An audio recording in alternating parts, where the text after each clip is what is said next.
Channel हैं, अडानी के 18 channel हैं, पौने 2 आंख वाला कानिया लाला हरामदेव के 11 चैनल हैं, वो जो पिस्टल लेके घूमता है करके क्रिमिनल जैसा सुदर्शन चैनल उसका है, जी न्यूज़ जो भारत का लुटेरा जिसने भारतीय बैंकों में डकैती डाला जिसके कारण बैंक डूब गए, वो राज्यसभा में सदस्य है भाजपा के। 2 कौड़ी का लुच्चा लफंगा पत्रकार अर्नब गोस्वामी जो भाजपा के राज्यसभा सदस्य, बीपीएल का मालिक, राजीव शेखर का पार्टनर है, कहाँ है, कहाँ है, किस बिल में छुपा है? जो पुलवामा घटना का जो व्हाट्सएप चैट लीक हुआ, आप समझिए, उसके बाद सर्जिकल स्ट्राइक का जो चैट लीक हुआ 520 पन्नों का है।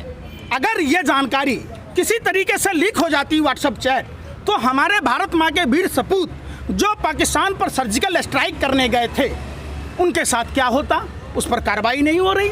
और वो अर्नब गोस्वामी जो अनबे नाइक के सुसाइड नोट में उसका नाम था, फिर भी अक्षता नाइक और प्रज्ञा नाइक को इंसाफ नहीं मिला, अर्नब गोस्वामी को जेल में नहीं डाला गया, उसके ऊपर कार्रवाई नहीं की गई। 3000 टन में क्या मुजरा गा रहे थे आप लोग, क्यों नहीं बोल रहे थे कि अडानी जो प्रधानमंत्री का दोस्त है जिसके पोर्ट पर 3000 टन हेरोइन पकड़ा गया, टाइम्स ऑफ इंडिया का रिपोर्ट कहता है 21,000 करोड़ रुपए का था, उस पर कोई बात ही नहीं है। वो चूंकि प्रधानमंत्री का दोस्त है, सैया वेड़ा कोतवाल हम नंगे नाचम ना, अडानी नंगा नाच रहा है देश में।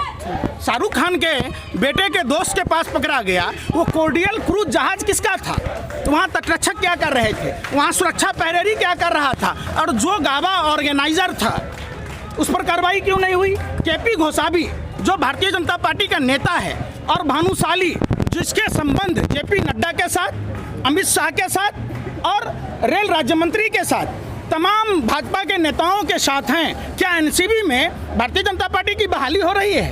तो क्या एनसीबी अब तो आपको खुश हो जाना चाहिए, जनता जवाब देने लगी ना बीजेपी। बिल्कुल, ये जनता सीख रही है। जो जितने चुनाव हुए, ये जो जुमलों में जो उलझा के रखा, उससे निजात में टूटी खाट फटा लंगोट मर गया भाजपा को देकर वोट, सोचा था बनियाइन के ऊपर नई शर्ट आएगी, क्या पता था बाद में पतलून उतर जाएगी।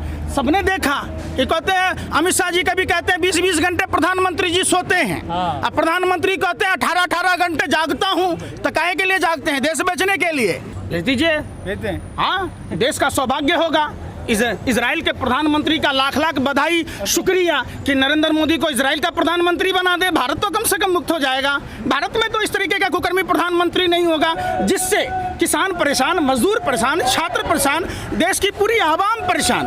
आपने नहीं देखा अनप्लान्ड लॉकडाउन में 23 मार्च तक मध्य प्रदेश में सरकार बनाने के चक्कर में 24 तारीख को रात में, जब कहते थे बड़े बुजुर्ग कि रात में उल्लू बोलता है तो बुरा होता है, जब भी प्रधानमंत्री बोलता है तो बुरा होता है, और रातें में बोलता है। नोटबंदी रातें में किया, जीएसटी रातें में लाया, लॉकडाउन रातें में लाया, जब भी ये रात में बोलता है उल्लू की तरह, तो रात कुछ ना कुछ देश में बुरा होता है। योगी जी ने दिल्ली में ही पोस्टर लगवाए हैं। अरे भैया, अरे सुन तो लो, योगी किसको कहते हैं आप? अगर उत्तर प्रदेश के ढोंगी अपराधनाथ को आप योगी कहेंगे तो दाऊद को, अल्लादेन को क्या शंकराचार्य कहिएगा? आप कहिए ना उससे, उस ढोंगी अपराधनाथ से। अमरोहा में 15 साल की युवती से बलात्कार हुआ, बलात्कारी मोनू मिश्रा धमकाता रहा पीड़िता को, उसके बाद थाना में एफआईआर दर्ज नहीं हुए और वो पीड़िता को हत्या करके पेड़ से लटका दिया। आप बात उस पर नहीं कीजिएगा, आप बात महंगाई पर नहीं कीजिएगा कि जो क्रूड ऑयल में 105 रुपया 71 पैसे प्रति डॉलर प्रति बैरल था, आप समझिए, वो उस समय की सरकार में 2014 में 71 रुपया 41 पैसा था और डीजल 55 रुपया 49 पैसा था। आज कच्चा तेल इंटरनेशनल मार्केट में 82 रुपया प्रति बैरल है। फिर दाम क्यों 2014 के हिसाब से आज पेट्रोल डीजल के दाम क्यों नहीं प्रधानमंत्री कर देता? यूपी में कम तो हो गया, अब क्या चाहिए? यूपी में कम तो हो गया। हम कहाँ रह रहे? दिल्ली में। कल कैसे कम हो गया? चुनाव आया, आपने जो पॉकेटमारी की, आप 100 रुपया चोरी कर लिया हमारा, देश की जनता का आपने चोरी की और उसमें से 50 रुपया दे दीजिएगा तो हमारा ही धन ना वापस किया। भैया, आपने जो लूटा, जैसे शोले फिल्म आपने देखा था, गब्बर सिंह का कोई नहीं था, फिर भी गब्बर सिंह डकैती डालता था। नरेंद्र मोदी जी भी रंडवे हैं, नरेंद्र मोदी का भी कोई नहीं है, आगे नात न पीछे पगहा, बगैर लगाम का कूदे गधा, फिर भी डकैती डालते। लेकिन पंकज जी, सरकार तो के पास विकास कोई की और रास्ता कीमत है बचा ना? नहीं। कैसे नहीं रास्ता है? कोई कमाई का जरिया तेल के अलावा है नहीं, हो कुछ और। विकास का कहीं से विकास की रेवेन्यू आ ही नहीं कीमत रहा। है। अरे भैया रेवेन्यू नहीं आएगा तो अपना वेतन भत्ता बढ़ा के क्यों ले रहा? ये तो राष्ट्रवादी लोग हैं, ये तो हिंदुत्व के पुरोधर लोग हैं, तो क्यों नहीं अपना वेतन भत्ता छोड़ देता है? अगर जितना देश का सांसद मंत्री वेतन भत्ता लेता है, मैं समझता हूँ अगर 2 साल अगर वेतन भत्ता नहीं लेगा तो देश का कायाकल्प हो जाएगा।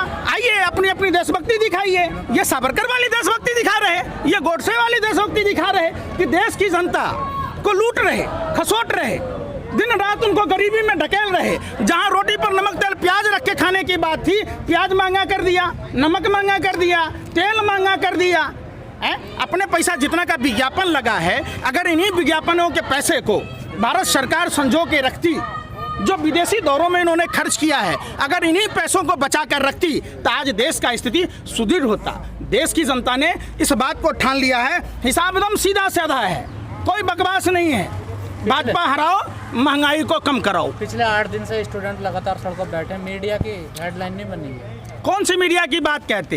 ये अंबानी अडानी के दलालों की कंपनियां हैं। प्रधानमंत्री कहते भाइयों बहनों मित्रों 75 साल पूरा होने पर पक्का मकान देंगे। ये प्रधानमंत्री इतना बेशरम निर्लज है कि इसे 1 पैसे का शर्म नहीं है। ये उस बात पर नहीं बोलते, घर का घर घाव नहीं बोलते, चाइना का चौ नहीं बोलते।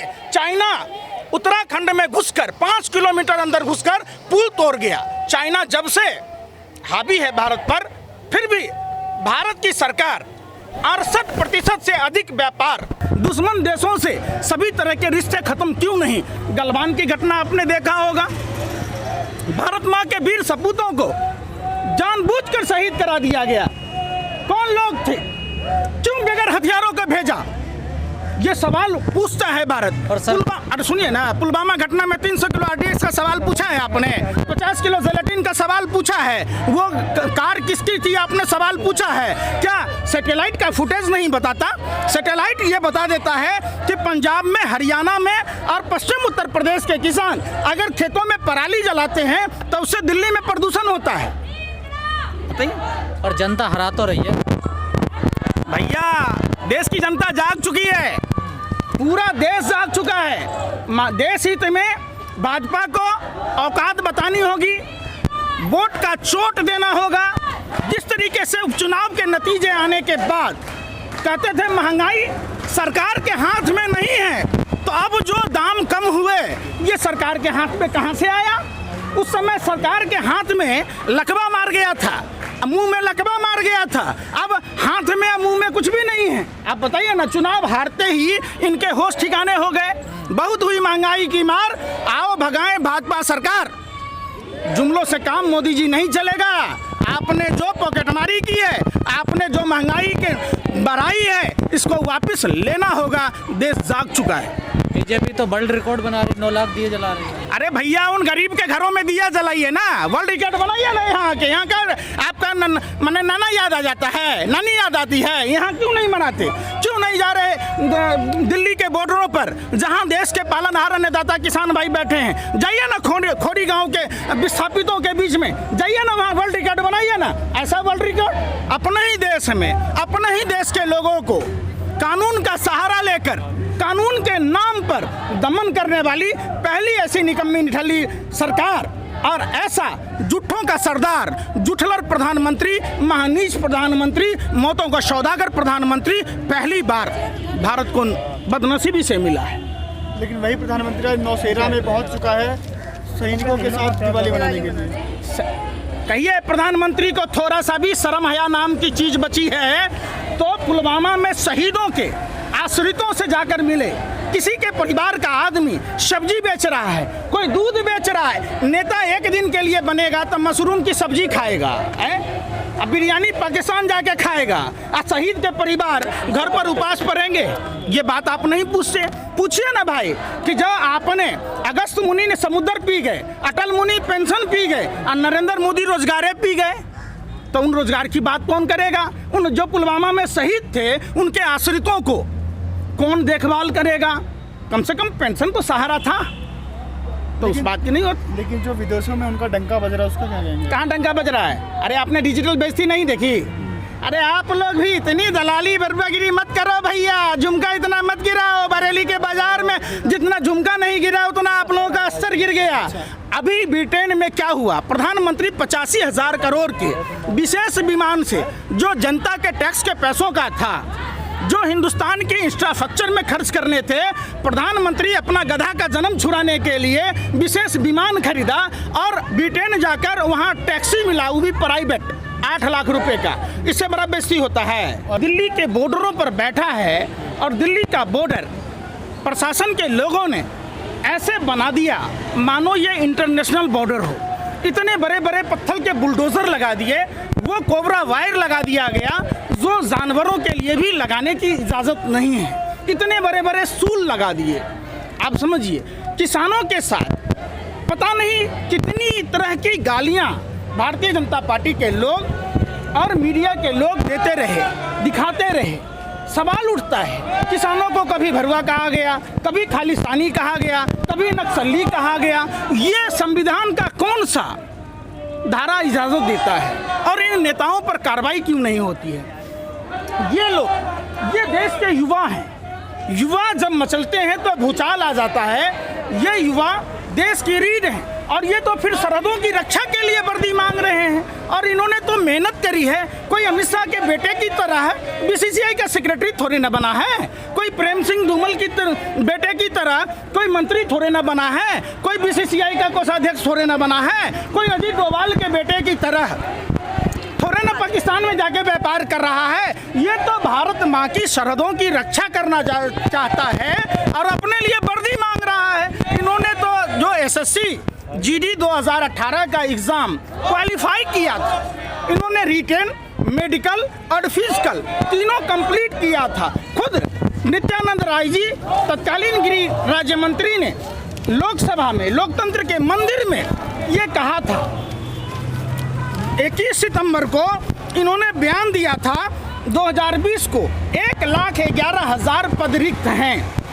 इन्होंने कहा था बीएसएफ में 25,926, सीआरपीएफ में 26,506, सीआईएसएफ में 23,906, एसएसबी में 18,643, आईटीबीपी में 5,784 और असम राइफल में 7,338। फिर इनकी बहाली क्यों नहीं? ये कौन सा साजिश है? ये कौन सा षड्यंत्र और प्रयोग है कि देश के युवाओं को भारत माँ की सेवा करने, भारत की सरहदों की हिफाजत करने से रोका जा रहा है? एक तरफ जहाँ झुग्गी वहीं मकान की बात कहते, सारे झुग्गियों में सो कर झुग्गियों को बुलडोजर चलाकर ध्वस्त कर दिया। आज तुगलकाबाद और सूरजकुंड के बीच में लाखों की तादाद में रहने वाले लोगों को वहाँ मकान तोड़ दिए गए।